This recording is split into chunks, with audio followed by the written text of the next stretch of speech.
Fala galera, Minuto Varejo tá na rua, tô em Nova York. Aqui eu encontrei um gaúcho que atua com marketing digital. Nós vamos falar aqui de inteligência artificial, ponto físico versus o digital, que veio com tudo na última NRF, que a Coluna acompanhou. Só fala pra gente de onde é que tu é. Guri. Obrigado, Patrícia, por me receber. Eu sou o Lucas, eu sou natural de Serafina Correia, no interior do Rio Grande do Sul. E esse nome me acompanha até hoje, porque a minha empresa se chama Serafina Marketing, um tributo aí também à cidade, de onde minha família cresceu e veio e já teve negócios. E a Serafina Marketing trabalha justamente com posicionamento de marca, o nosso coração é o marketing digital. Nós estamos hoje com um time de quase 20 pessoas que atende 7 países diferentes, clientes de todos os portes e, obviamente, muita gente do varejo. Serafina é uma empresa novinha, a gente tem 8 anos de mercado. A gente nasceu internacionalmente, eu na época fazia mestrado na Suécia em marketing internacional. Comecei conquistando alguns clientes de lá, quando voltei para o Brasil aí virou Serafina mesmo. Antes era o Lucas fazendo um ou outro trabalho de marketing. E nesse meio tempo a gente foi buscando aí algumas especializações. Eu conheci o Lucas aqui em Nova York porque eu tenho conversado com gaúchos que escolheram a cidade para fazer carreira, trabalhar, e ele recém chegou. E um dos assuntos que a gente trocou ideias aqui é como trabalhar melhor com rede social. Os dados apontam aí que as pessoas cada vez estão decidindo compra influenciadas pela rede social. Isso é real mesmo? E como é que uma empresa, um varejo pode ser eficiente na rede social? Isso é uma pauta muito interessante porque a gente passou por vários momentos de rede social, Tanto que a gente fala e hoje parece que o marketing de rede social se tornou quase velho, Porque foi uma das primeiras coisas que a gente fez quando migrou para o digital como empresas.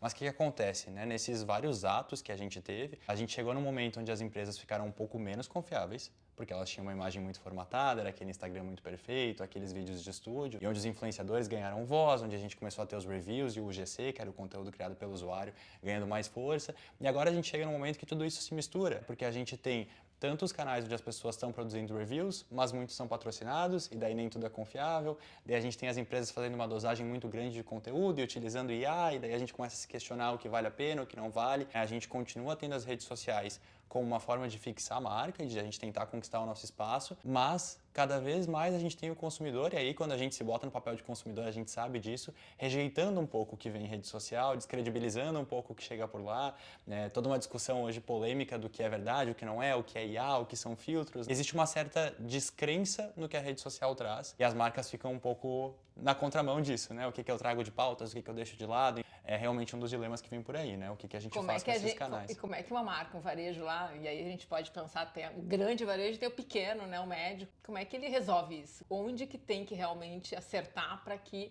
o consumidor, o público dele perceba ele na rede? É claro que essa é uma das respostas do depende, A gente usa essa palavrinha o tempo inteiro, principalmente acho que em entrevistas, em bate-papos, Porque são contextos muito extensos. Mas o que acontece? Quanto mais a gente entende o nosso consumidor e o nosso público, mais pronto a gente está para isso. Então o que eu sempre digo? Idealmente, busca aquele teu cliente que é um cliente de confiança, que te conhece há muito tempo, senta com ele, um cafezinho, um chopp fim do dia, uma taça de vinho e, poxa, cara, o que tu consome hoje? Onde é que tu passa teu tempo? Esse teu tempo é de WhatsApp? Esse teu tempo é de Instagram? Começou a usar o LinkedIn? Não começou a usar? Tá usando e-mail? Porque às vezes a gente tem uma série de deduções do que a gente deveria e não fazer como marca, pensa que deveria criar mais conteúdo em uma determinada rede social e o nosso cliente nem tá lá.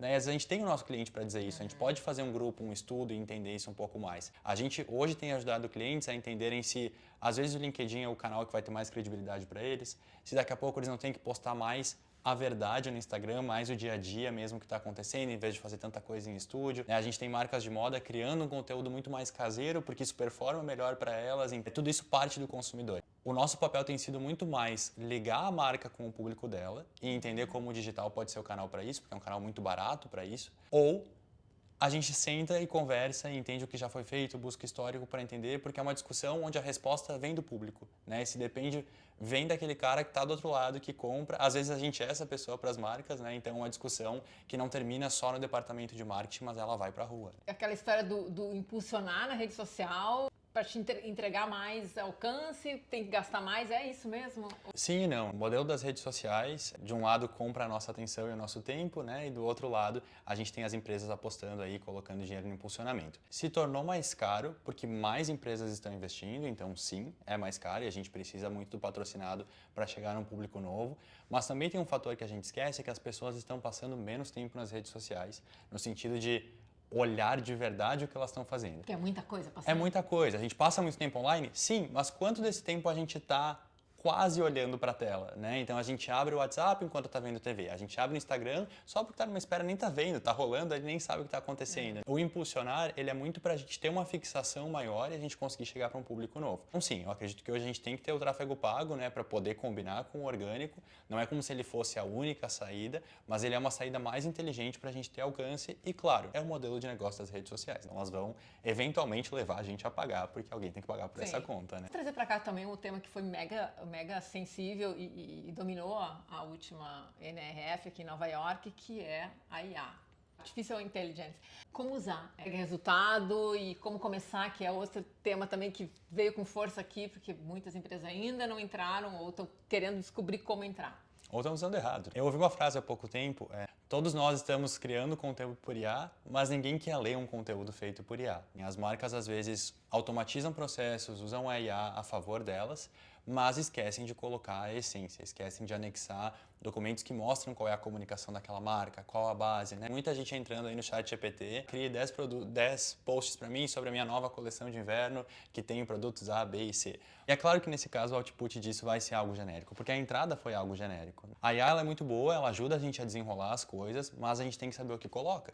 E para isso tem que entender quem a marca é. Tem um processo prévio a entrar na IA que não tem nada a ver com ela, que tem a ver com a gente entender de fato qual que é a minha essência, qual que é a minha comunicação, como é que eu digo o que eu digo, né? Por que eu sou quem eu sou no mercado, que é um processo caro de tempo, não necessariamente de investimento, que é quase um autoconhecimento empresarial, né? Sentar e entender, ok, como é que eu me comunico como empresa e por que isso é diferente. Porque se for igual a todo mundo, aí sim, aí é só o GPT cria para mim, mas quem é que quer ser igual a alguém, né? Se isso leva à nossa substituição, se isso leva a um varejo onde é cada vez mais difícil se posicionar, a gente ser facilmente eliminado ou esquecido ou até comparado. É um cenário onde é uma ferramenta maravilhosa, eu acho que a gente tem que usar cada vez mais, ajuda com custo, ajuda com velocidade, mas se a gente vai para o genérico, a gente se torna genérico e aí a gente sabe muito bem o que acontece no varejo, né? E a gente pode conectar, já que tu trouxe isso, que é um trabalho que vocês fazem, tem a ver com rebranding, como fazer isso, como é que vocês trabalham? Eu sempre fui apaixonado por essa questão de posicionamento de marcas e a gente não tinha certeza de qual era o caminho mais inteligente de fazer isso. Nós já trabalhamos com mais de 500 marcas e a gente foi criando uma metodologia que a gente chama de marcas infinitas. Essa metodologia a gente conseguiu validar recentemente, inclusive na Universidade de Oxford, na Inglaterra, onde a gente tem 3 fases para o posicionamento da marca. A primeira é que a gente chama de mercado,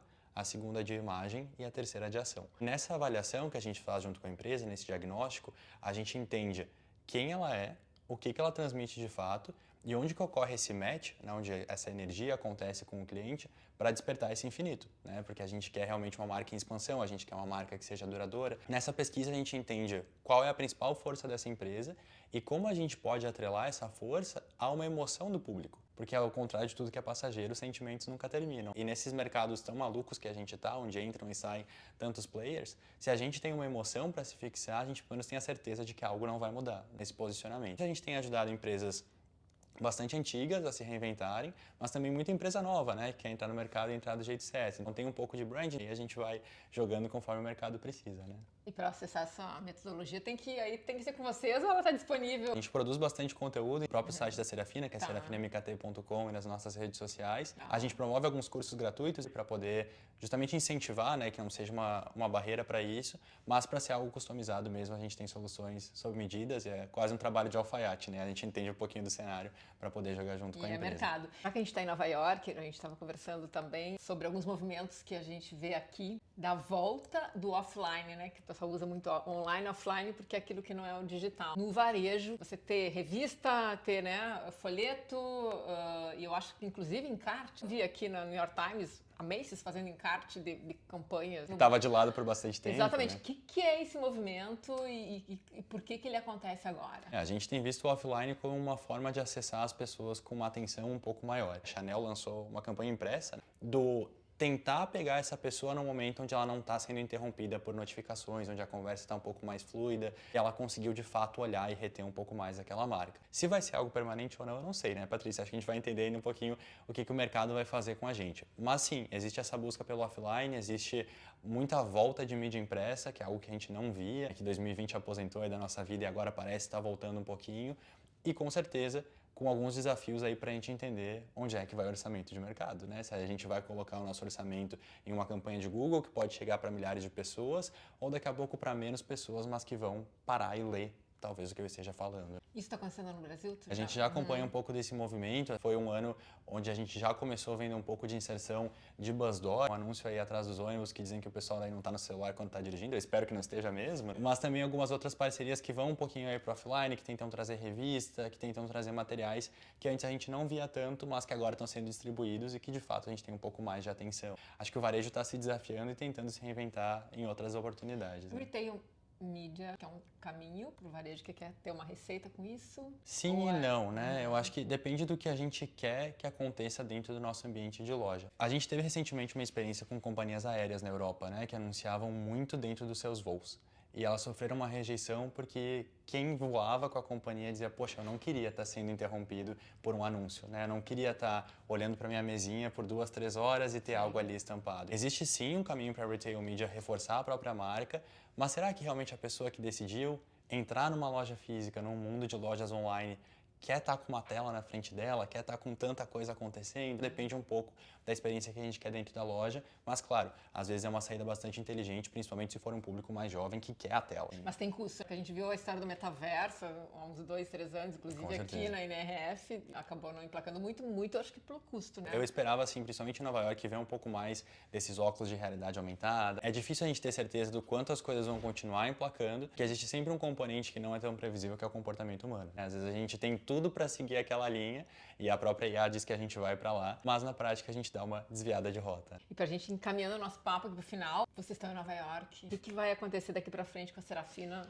posicionada aqui? Vamos lá, cidade? a gente trouxe o nome Serafina com a gente, acho que porque a gente nunca vai abandonar as nossas raízes, né? A ideia é a gente sempre poder honrar de onde veio, poder honrar quem construiu essa trajetória com a Sabe gente. que tem um restaurante famoso aqui em Nova York? Esses dias eu falei que era da empresa Serafina, perguntaram se era do restaurante restaurante, italiano. Já tem um buzz, histórico. já tem um buzz. A ideia é que a gente possa continuar atendendo empresas brasileiras de todos os portes, né? A gente está hoje já, como eu falei, em 7 países e consegue abraçar empresas de diferentes tamanhos, que a gente está vendo aqui alimentar essas empresas que contam com a gente. Não só as que já estão na nossa base de clientes, mas também que acompanham o nosso conteúdo, que acompanham nossos canais. A gente sabe que é um privilégio, né? Poder acessar onde as coisas estão acontecendo, às vezes um pouco mais rápido, ou até poder criticar um pouco mais, porque vem logo como foi a experiência de fato, e não só aquele filtro da rede social. Mas a ideia é continuar crescendo e continuar atendendo esses clientes no mundo todo. Tu tá no centro do varejo no mundo. Eu espero que bastantes insights tu faça pra gente. E pra que venham gente muitas poder... trocas, né? Isso mesmo. E o Minuto Varejo, claro, tá acompanhando. Muito obrigado, gente, E pelo segue, convite. assina, curte as redes do JC, vai lá no site do JC. Também tem impresso, né? Porque olha só, voltando com tudo, o Jornal do Comércio está presente também nessa mídia. Ficamos por aqui. Muito obrigado, gente. Obrigado, Um Patrícia. beijo direto em Nova York. Tchau, tchau.